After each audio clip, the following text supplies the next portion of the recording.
إلى البطاقة الحمراء الإيطالي كانت ترتقي الأرجنتينية تعشق اليوم الشباك الأرجنتينية.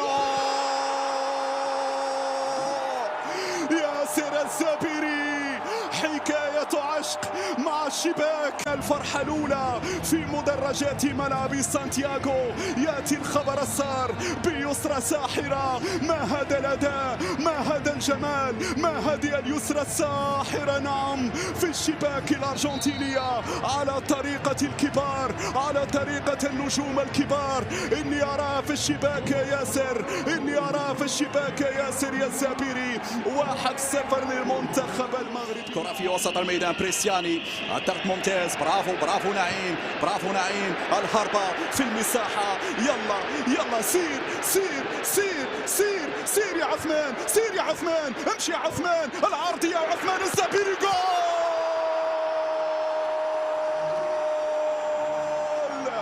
الله الله الله الله الله الله.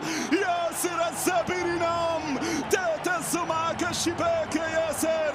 الشباك الأرجنتينية تهتز في هذه اللحظات، وفرحة بالراية المغربية عالية في المدرجات. هكذا عادوا ليسجلوا، هكذا قادوا التحدي. بداية من عثمان معمعة يا عثمان، معمعة يا عثمان. جاب عثمان، حطها عثمان، والزابيري القناص، الزابيري الجوليادور، الزابيري نعم الهداف. يسجل الثاني.